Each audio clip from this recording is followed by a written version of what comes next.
Hello বন্ধুরা, কেমন আছো সবাই? দেখো আমি চলে এসেছি একটা মেলায়। এটা আমাদের বাড়ির থেকে মাত্র ওই 5-7 কিলোমিটারের মধ্যেই পড়ে।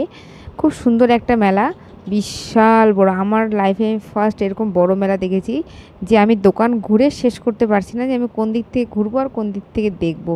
এটা হচ্ছে দুর্গাপুজোর বিজয় দশমীর 10 দিন পরে লাগে। এটা হচ্ছে সমসপুর নাম জায়গাটা, সেখানে হয় মেলাটা। বিশাল বড়, বিশাল। কে কে গিয়েছো এই মেলাতে আমাকে কিন্তু অবশ্যই জানাবে, যদি গিয়ে থাকো তাহলে। এই যে দেখো, আমরা মেলায় ঢুকেই কিছুক্ষণ ঘোরাঘুরি করার পরে ভাবলাম যে না, আগে খেয়ে নিই, খেয়ে টেয়ে তারপরে অন্য কিছু করব। আর খাওয়ার তো ভীষণ দোকান এসেছে, প্রচুর দোকান। আর এখানে একটা নতুনত্ব জিনিস দেখলাম, কী বলতো, এই যে মাটির খেলনা।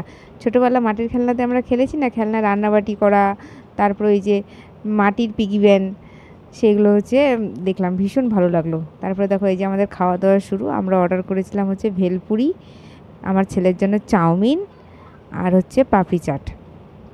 আর বিশাল বড় তখন নাগরদোলনায়, বিশাল, মানে এত বড় মেলা যে আমরা ঘুরে শেষ করতে পারি না মেলা দেখে। দারুণ দারুণ, খুব সুন্দর। কে কে গিয়েছো? আর যদি না গিয়ে থাকো তাহলে অবশ্যই যাবে। হয়তো এবছর না পেলেও নেক্সট ইয়ার কিন্তু অবশ্যই যাওয়ার চেষ্টা করো। দেখো, ভীষণ জিনিস এসছে, ভীষণ বিশাল বড় বড়। মানে আমি আরও সব থেকে ইন্টারেস্টিং জানো এখানে কি আছে, বিচিত্রা এসেছে। কে কে দেখেছো ছোটোবেলা বিচিত্রা? এই যে দেখো, এখানে কিন্তু বিচিত্রা অনুষ্ঠানও এসেছে। আর আমার ছেলের মেলা থেকে পাওনা দেখো, ট্রেন। থ্যাংক ইউ আমার ভিডিওটা দেখার জন্য।